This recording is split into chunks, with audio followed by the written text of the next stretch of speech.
Good afternoon, everybody. Shall we start? We're on page 707, and I will start to read at line 1303. A greater truth than earth's shall roof in earth. We are reading this long passage which follows the climax of the poem, when the Supreme Lord grants Savitri's persistent prayer for earth and men. And he tells her, all you have asked shall be fulfilled by my trustee, eternal time. And then he gives this long prophecy of the stages of the realization. So we have reached the point where he's speaking about the coming of the supramental race and what that will mean. So I'm reading on from there. A greater truth than earth's shall roof in earth and shed its sunlight on the roads of mind. A power infallible shall lead the thought. A seeing puissance govern life and act. In earthly hearts kindle the Immortal's fire. A soul shall wake in the Inconscient's house. The mind shall be God vision's tabernacle. The body intuition's instrument. And life a channel for God's visible power. All earth shall be the Spirit's manifest home, hidden no more by the body and the life, hidden no more by the mind's ignorance. An unerring hand shall shape event and act. The Spirit's eyes shall look through nature's eyes. The Spirit's force shall occupy nature's force. This world shall be God's visible garden house. The earth shall be a field and camp of God. Man shall forget consent to mortality and his embodied frail impermanence. This universe shall unseal its occult sense. Creation's process change its antique front.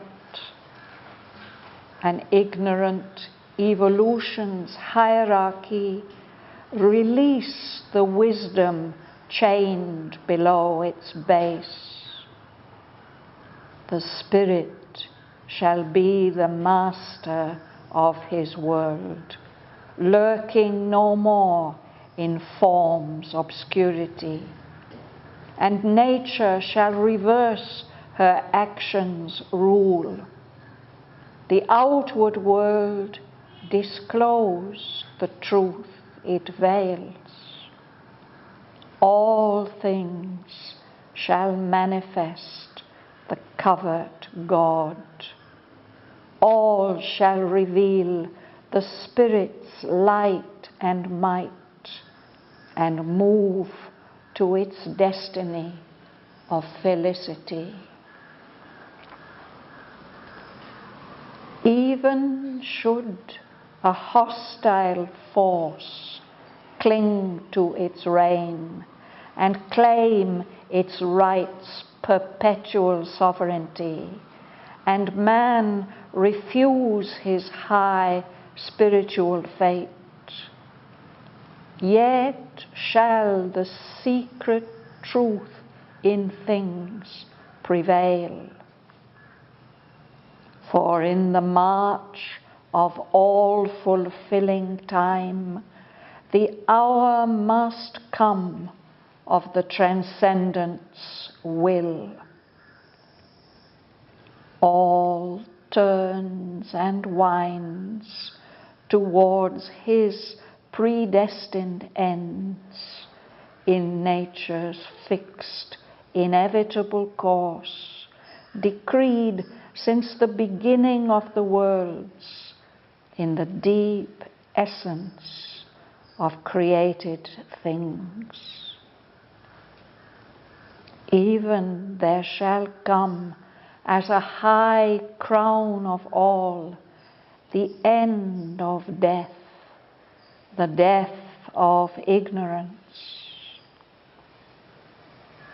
But first, high truth must set her feet on earth, and man aspire to the eternal's light, and all his members feel the Spirit's touch, and all his life obey an inner force. This too shall be, for a new life shall come, a body of the superconscious truth, a native field of supernature's might.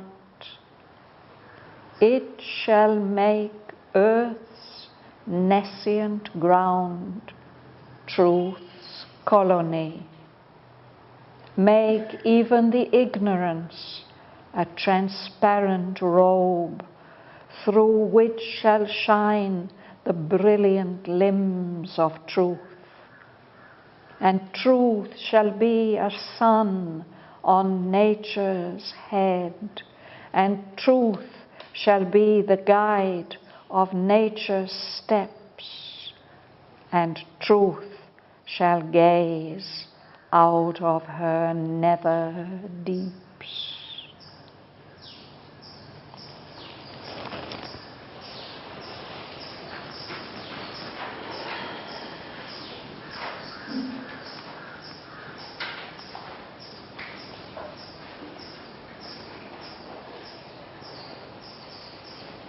Which way are we going, Suresh? You will start.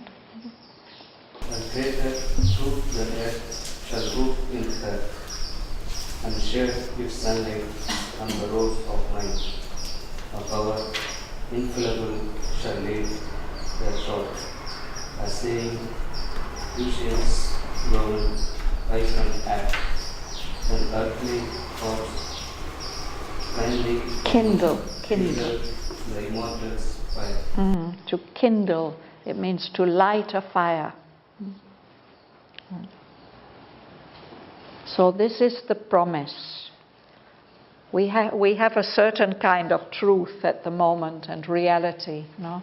But he says a greater truth than the truth of earth shall roof in earth. It will be over us like a protective roof, and it will shed its sunlight on the roads of mind, of our human mind, so that infallible power of the higher truth will lead the thoughts of our minds. Infallible, you know this word, Suresh? Infallible means that something cannot fail. It can't make a mistake. So this will be a power that is infallible, that can't fail, that can't be prevented from fulfilling itself. That infallible power will lead the thought, the mind. And a seeing puissance shall govern life and act. We've had this word puissance several times. It's a French word which Aurobindo uses in several places in the poem. It's a word meaning power. A power that can see, which is conscious, which has a power of vision. It can see clearly. A seeing puissance will govern the ordinary life and action of earth beings. And it will kindle, it will light up the immortal's fire in earthly hearts. The fire of Agni, the fire of aspiration and will, seeing will for the higher truths. Babel. The soul shall wake in the inconscient's house, the mind shall be for vision's tabernacle, the body intuition's instrument, and life a channel for God's visible power. Yes. In the inconscient's house, perhaps we can think that the inconscient's house is matter. That's where the inconscient dwells. But a soul will wake up even in matter, in the inconscient. And because the soul wakes up in matter, it will wake up in us as well, all of us who have material bodies, physical bodies. The mind shall be God vision's tabernacle. A tabernacle is a container for something sacred. The mind will be the sacred home, dwelling place of God vision, the power to see the divine in everything and to see everything as the divine sees it. And the body will become the instrument of intuition, the power of direct knowledge, intuitive, direct knowledge, not only of the outer aspects of things, but of their inner truth. And life, the life force in all of us, will become a channel for God's visible power. We will be able to see the Lord working through our life energies.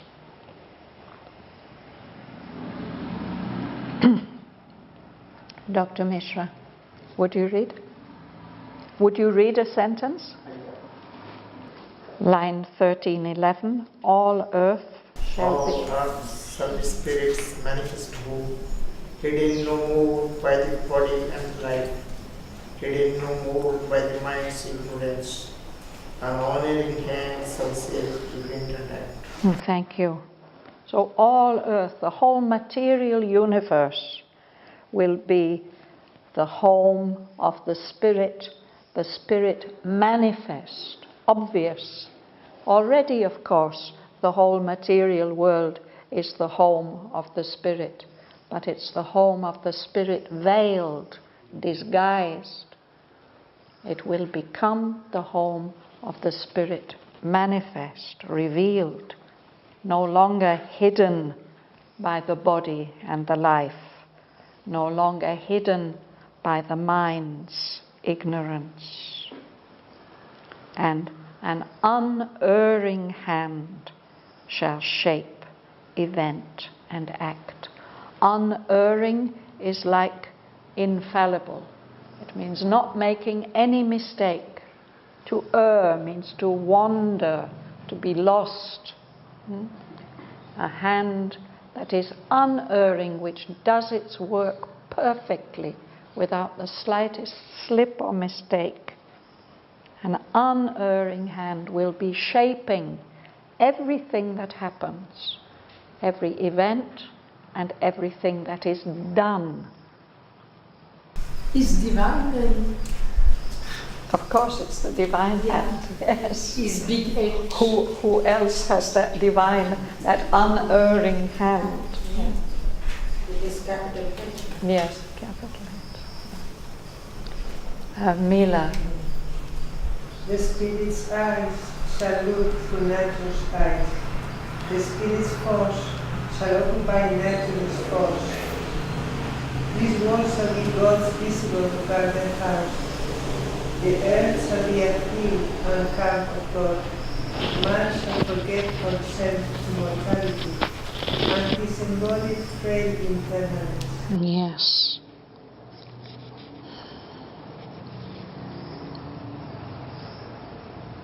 When we look out through our eyes, the eyes of our nature, at the moment it is our imperfect consciousness that's looking out and seeing and understanding in a certain way. But when this realization comes, when a greater truth than earth's shall roof in earth, then the Spirit's eyes shall look through nature's eyes. The divine consciousness will be looking out through our eyes. And the force, the power and energy of the Spirit will be occupying the nature force. Nature gets a lot done by her forces, no? But it seems to be in a kind of unconscious way. But if that force is being guided by the Spirit's omniscient, all-knowing and all-powerful force, then nature force will become much, much more effective. This world will become God's visible garden house, his pleasure house, where he comes to enjoy himself. And the earth, the whole earth, shall be a field and a camp of God, a place where he acts, does his work, and where he stays. Then human beings shall forget their consent to mortality. At the moment we agree to be mortal. We are in the grip of ignorance and death, and we accept that. But when this greater truth manifests, we won't accept that anymore. We will insist on becoming immortal and conquering death. No? We will forget our embodied, frail impermanence. Something that's impermanent doesn't last long. Something that's frail is very weak, easily broken, or in poor health. No? So at the moment, that's how we are in our bodies. We are an embodied, frail, weak impermanence with no prospect of a permanent existence. But we'll forget all about that.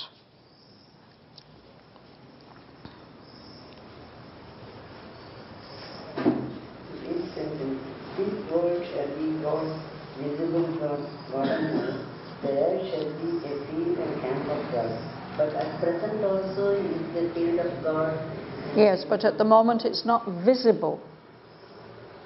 Here he says visible garden house. Yeah. So that is more revelations will be there like that.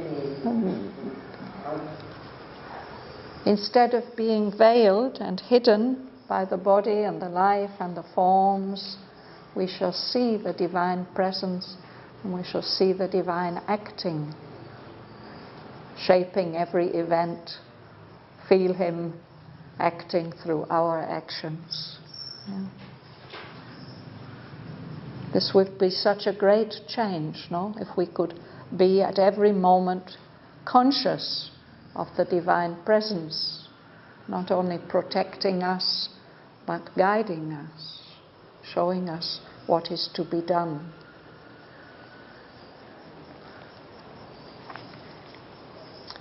Would you read, please?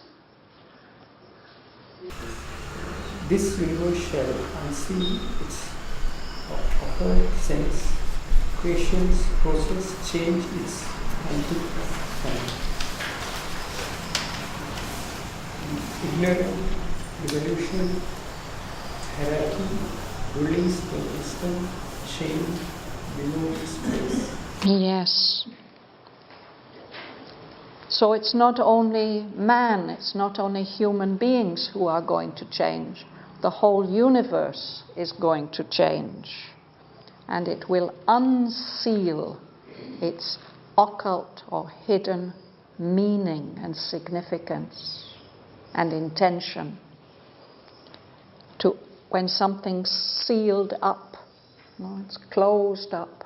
If you want to send a letter and it's not just a greetings card, you don't want anybody to read it, you seal the envelope.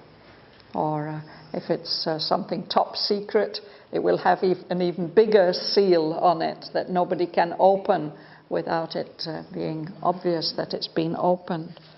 So at the moment, the secret meaning and significance of this universal existence is sealed up.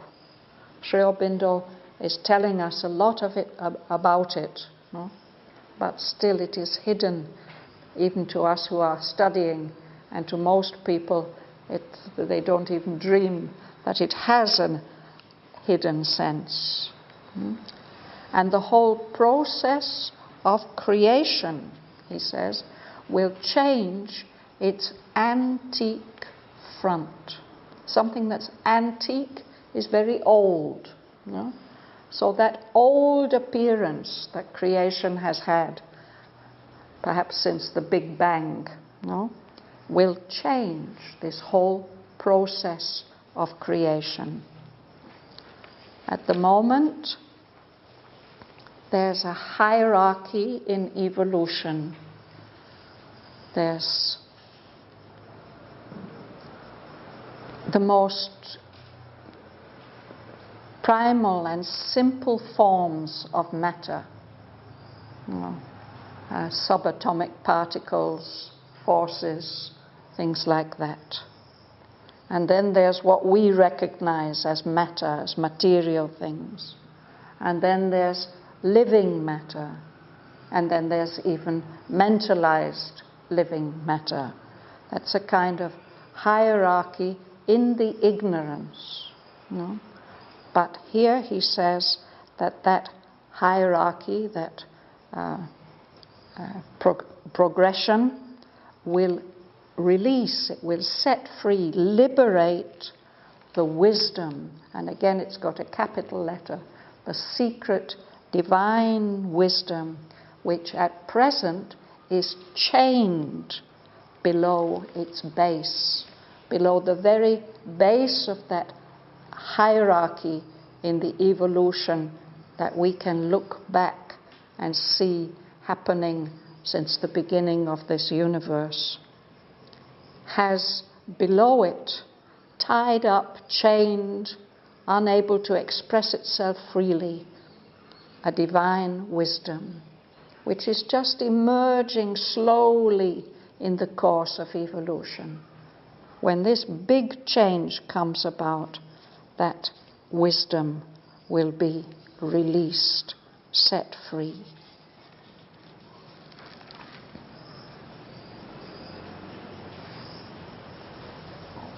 Alice, you would read? The Spirit shall be the master.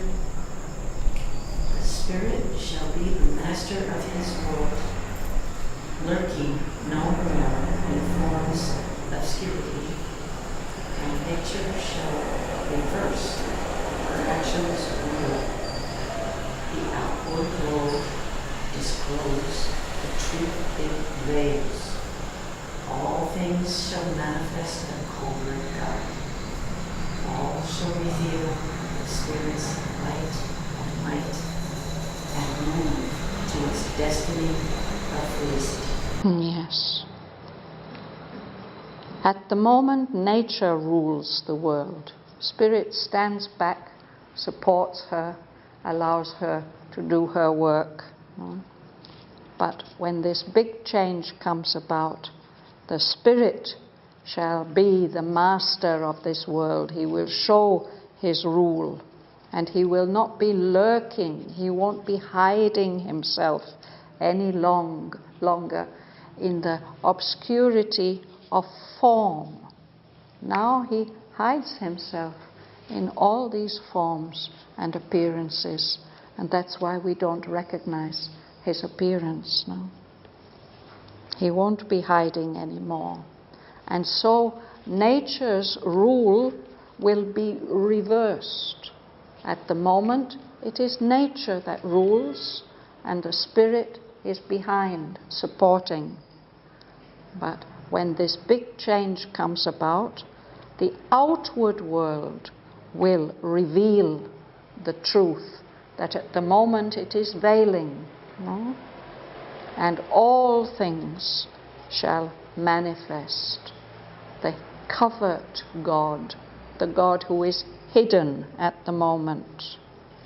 Everything shall reveal the light and the power of the Spirit, and everything will be moving towards its destiny of felicity, of bliss, of ananda.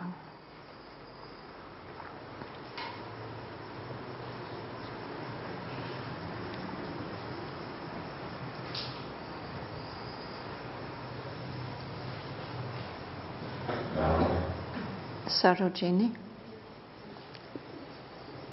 Even soul a hostile force calling to its reign and claim its rights, perpetual sovereignty,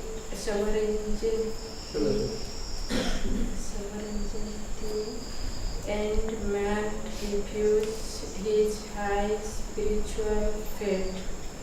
It shall the secret truth in things prevail means succeed.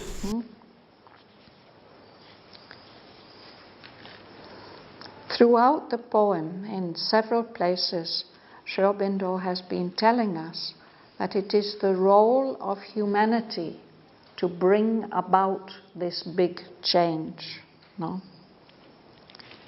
But it's very difficult for human beings as we are in the grip of ignorance and death, because we are being obstructed all the time by adverse forces that are still clinging to keeping things dominated by unconsciousness and the kind of the ignorance, but also the falsehood that it becomes about as a result of the unconsciousness.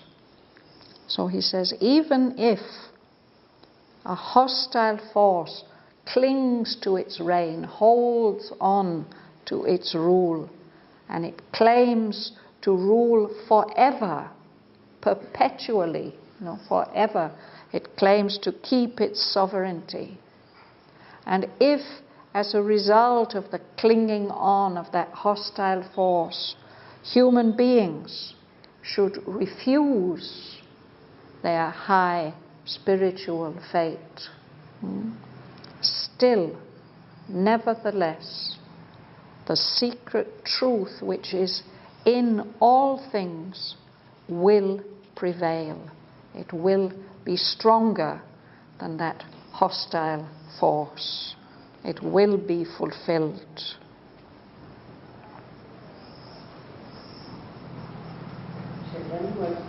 How this sentence becomes, even should a hostile This should, even if a hostile force should cling, yes, So he has compressed it, Even should a hostile force. So this should here is like if, even if a hostile force clings to its reign.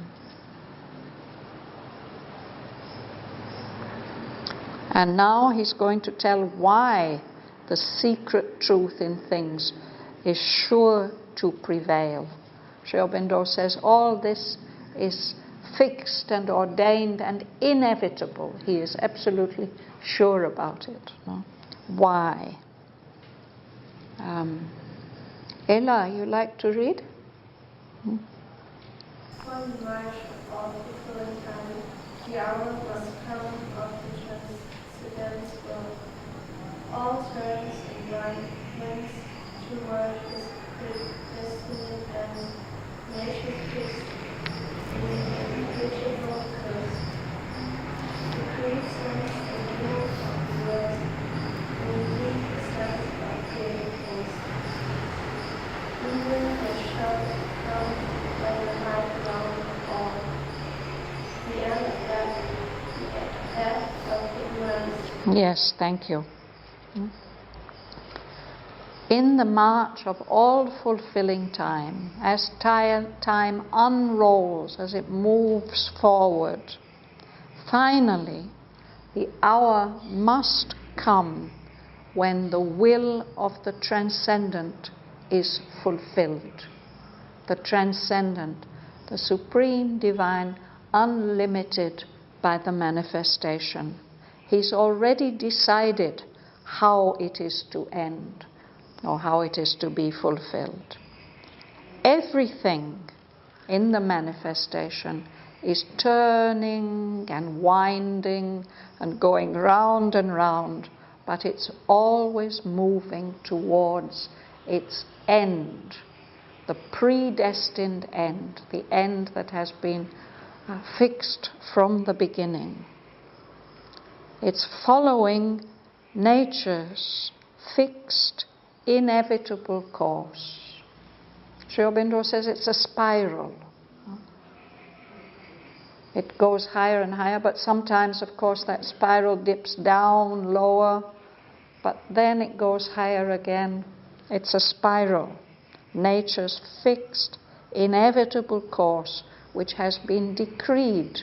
It's been planned and commanded since the beginning of the worlds. And that decree is fixed in the deep essence of created things. It's as if it's coded in to our very being, our DNA, our even more fundamentally than that. It's in the deep essence of created things. And because it is decreed, even in the end there shall come as the high crown of all, the greatest result, at the end of death, the death of ignorance. Now we can't imagine a world without death and a world without ignorance. But even this is decreed. But it's not going to happen just like that. There are certain conditions which have to be fulfilled. Kamala, will you read?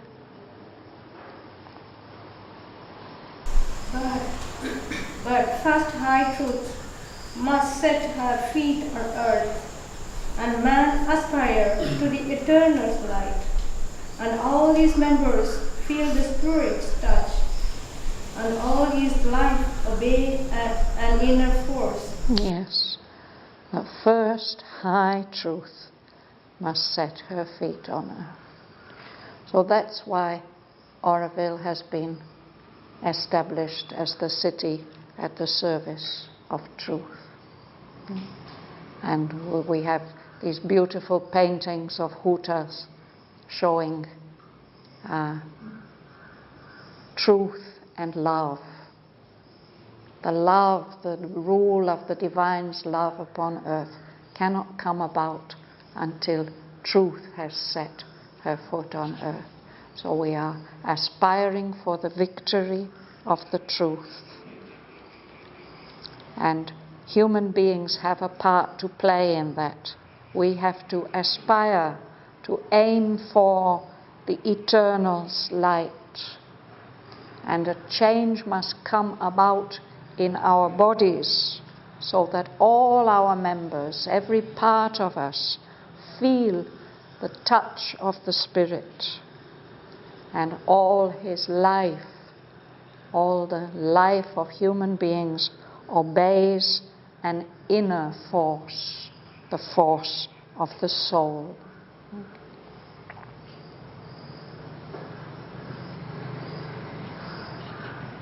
Corinne, you'll read. This too shall be, for a new life shall come, the body of the super-conscious truth, a native field of supernature's mind. It shall make earth, nation ground through skull, make even ignorance a transparent robe, through which shall shine the brilliant beams of truth. And truth shall be a sun on nature's head, and truth shall be the guide of nature's steps, and truth shall gaze out of her nether deeps. Yes, thank you.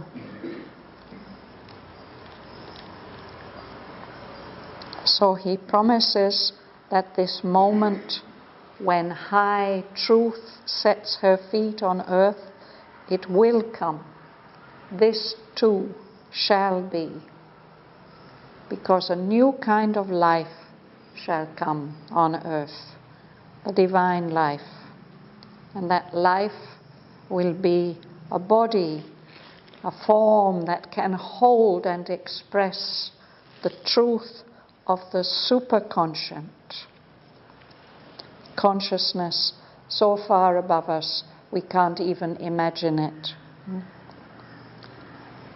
And this new life will be a native field of supernature's mights. Not this earth nature that we know now, but the truth conscious nature of the supramental. That life, that divine life, will have to come about on earth. And that will make this ground of earth, this base, which is nescient, which does not have knowledge, it shall turn it into a colony of truth. So that truth will colonize the earth and transform it completely. So that even the ignorance will become like a transparent robe. If something is transparent, we can see the body inside. A transparent robe through which shall shine the brilliant limbs of truth. The beautiful shining body of truth will shine through even this robe of ignorance. And truth will be a sun, a powerful shining light of energy and force on the head of nature, on the highest levels of nature. And truth shall be the guide of nature's steps, showing her which way to go. And truth will even gaze out of the nether deeps of nature. Nether means lower. So the lowest, darkest, most obscure depths and abysses of nature, truth will gaze out of there, look out, and we shall see her looking out at us from there. Yes, Corinne. I understand that this divine project is predestined, but can we hurry the process? Or even are we responsible for its stagnation? Well, as I say, there are several places in the poem where Sri Aurobindo tells us, look, you people, you are the chosen ones, you have to make this happen. On the other hand, somebody asked the mother, how much does it depend on human beings? And mother said, fortunately not at all.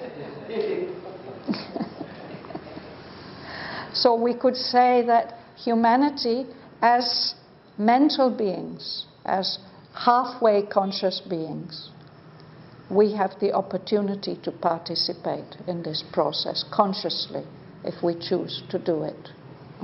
We can help to bring this about, and we're being offered that opportunity.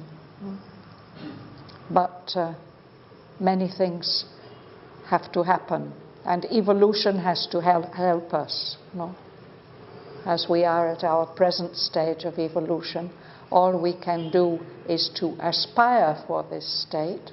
But we can also, I was just reading this afternoon, Sri Aurobindo says that through the discipline of yoga, we can open ourselves up to the descent of this higher consciousness. So that's what's offered to us. Does it answer your question? Yeah. Vibha, would you read? Vidya. When Superman is born as nature's king, his presence shall transfigure matter's world. He shall light up truth's fire in nature's night. He shall lay upon the earth truth's greater law. Man too shall turn towards the Spirit's call. Yes, then he will go on about man. Yes. So when Superman is born as nature's king, we think that this word refers not to the kind of Superman in the comic, not the Superman that the German philosopher Nietzsche has written about, but Sri Aurobindo and Mother seem to use this word for the transitional species between our present state of humanity and this supramental state. So when he is born, at the moment, human beings are nature's kings. We are not a very good king, but we are the leading species. But when that next new species is born as nature's king, just the presence will transfigure the world of matter. And he will light up the fire of truth in the night, in the darkness of nature. And he will impose upon the earth truth's greater law. And human beings too will turn towards the call of the Spirit. Jerry, would you read? Awake to this hidden possibility. Awake to all that slept within his heart. At all that nature meant when earth was formed. And the Spirit made this ignorant world his home. He shall aspire to truth and God and this. Thank you. So this is man. Man will wake up to his hidden possibility. That's what Sri Aurobindo wants us to do. He wants us to wake up to our hidden possibilities. Wake up to everything that's sleeping within our hearts. And to wake up to what is the meaning, the intention of nature from the time when earth was first formed, the time when Spirit moved to inhabit this ignorant world.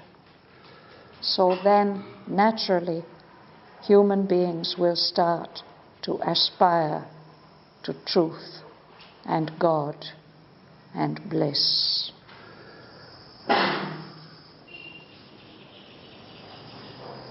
Ganga Lakshmi. Interpreter of the divine law, an instrument of the supreme design, the higher kind shall aim to lift up man. Man shall desire to cling to his own height. Climb, to climb. Yes, read the next two lines. Yeah. The true above shall awake another true. Even the dumb earth become sentient force. Yes. So it is the higher kind, the Superman, the new race, will act as an interpreter of a divine law.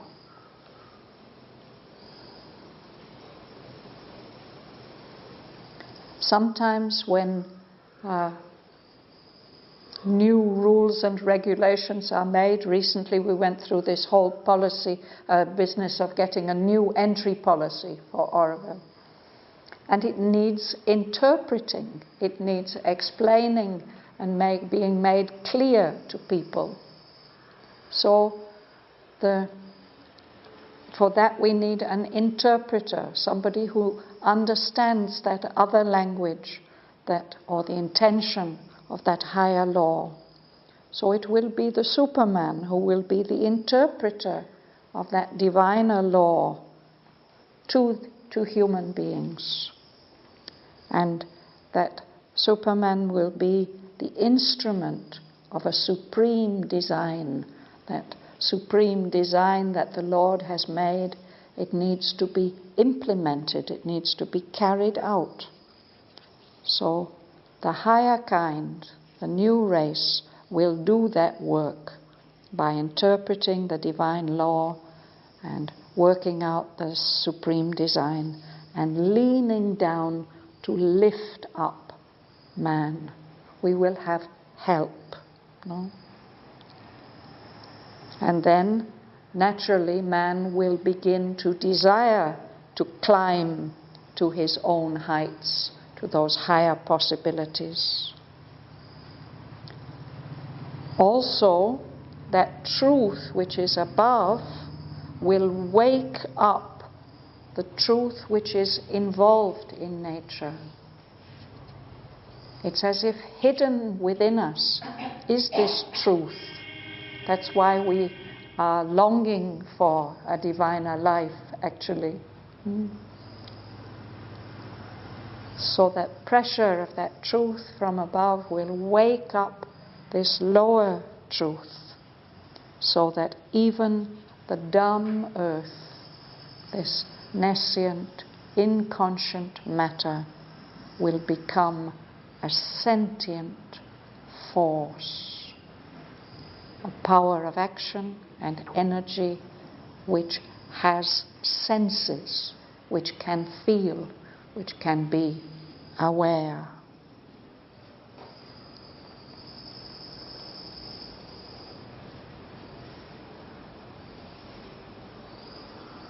I think we'll stop there for today. Yes, Jerry, what is your question?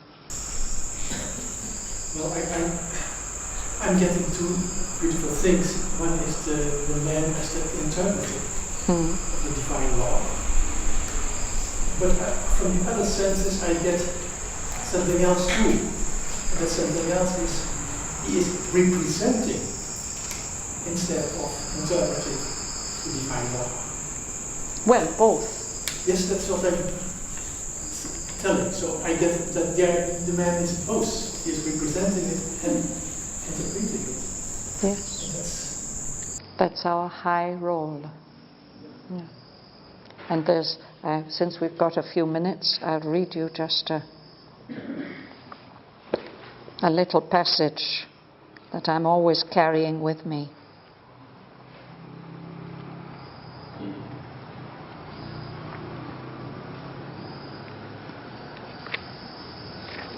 This is in Book 4, Canto 3. And Asvapati Savitri's father. He's meditating early one morning and he hears a subtle voice reminding him, as a representative of humanity, the voice says, "O force-compelled, fate-driven, earth-born race, O petty adventurers in an infinite world, and prisoners of a dwarf humanity, how long will you tread the circling tracks of mind around your little self and petty things? But not for a changeless littleness were you meant, not for vain repetition were you built. Out of the immortal substance you were made. Your actions can be swift, revealing steps. Your life a changeful mold for growing gods. A greater destiny waits you in your front. This transient earthly being, if he wills, can fit his acts to a transcendent scheme.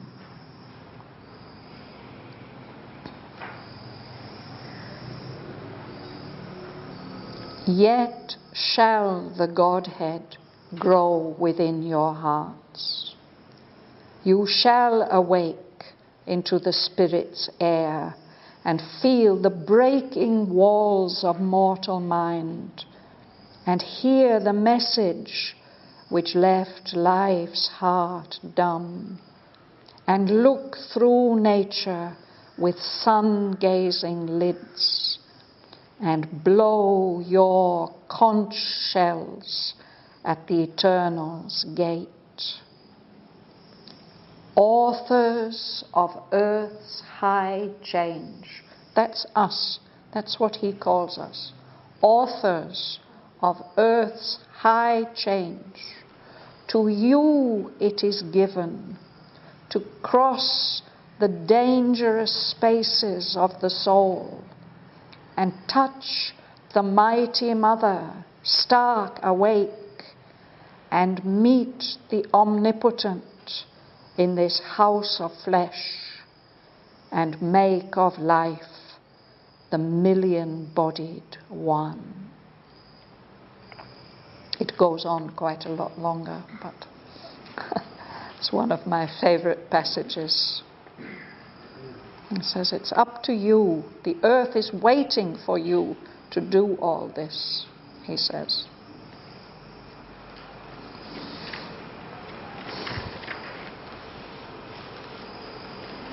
So we'll stop there. Those who wish to stay and read, we can read these lines from Book 11.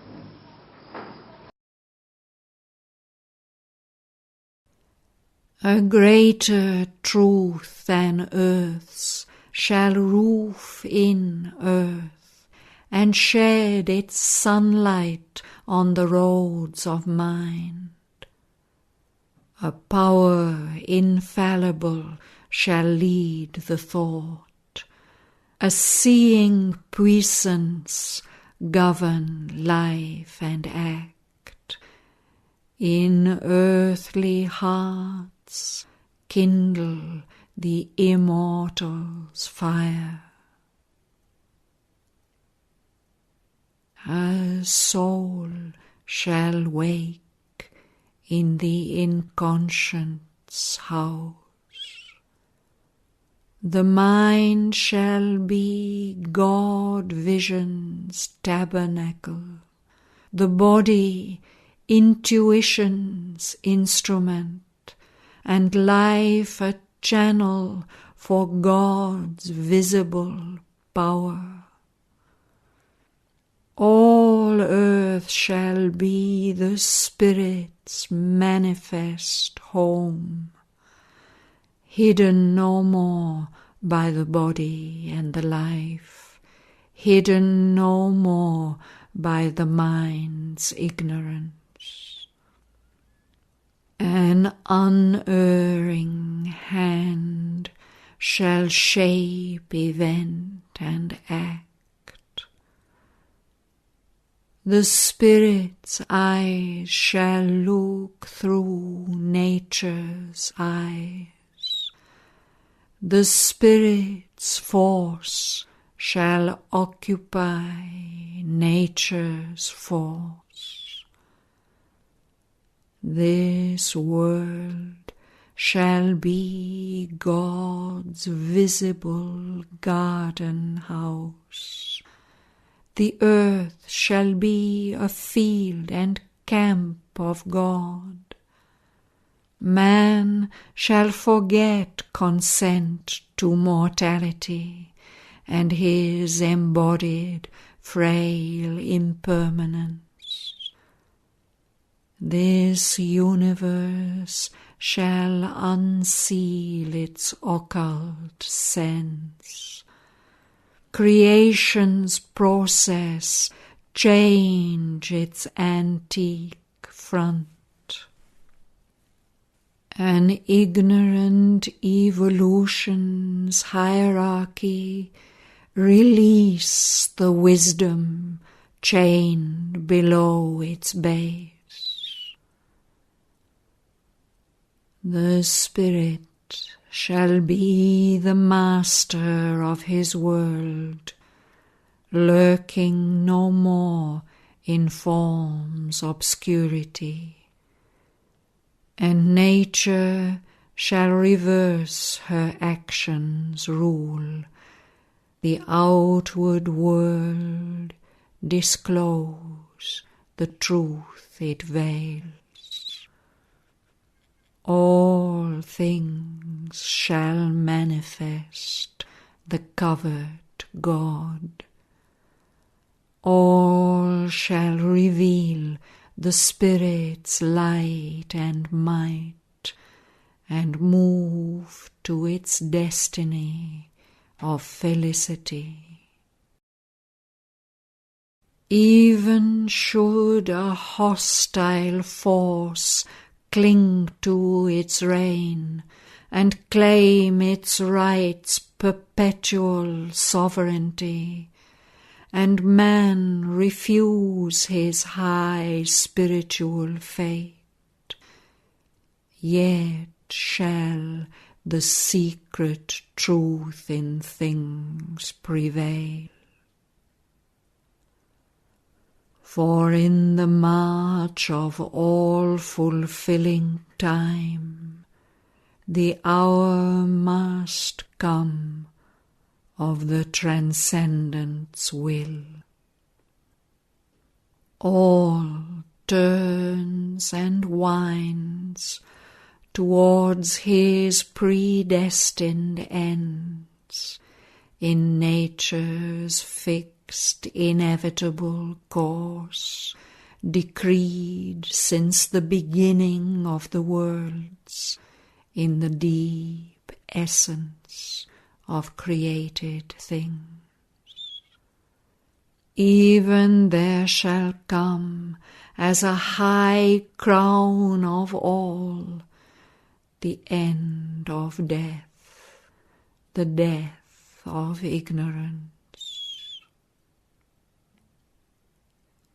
But first high truth must set her feet on earth, and man aspire to the Eternal's light, and all his members feel the Spirit's touch, and all his life obey an inner force. This too shall be, for a new life shall come, a body of the superconscious truth, a native field of supernature's mights. It shall make earth's nescient ground truth's colony, make even the ignorance a transparent robe through which shall shine the brilliant limbs of truth, and truth shall be a sun on nature's head, and truth shall be the guide of nature's steps, and truth shall gaze out of her nether deeps. When Superman is born as nature's king, his presence shall transfigure matter's world. He shall light up truth's fire in nature's night. He shall lay upon the earth truth's greater law. Man too shall turn towards the Spirit's call. Awake to his hidden possibility. Awake to all that slept within his heart, and all that nature meant when earth was formed, and the Spirit made this ignorant world his home. He shall aspire to truth and God and bliss. Interpreter of a diviner law, and instrument of a supreme design, the higher kind shall lean to lift up man. Man shall desire to climb to his own heights. The truth above shall wake a nether truth. Even the dumb earth become a sentient force.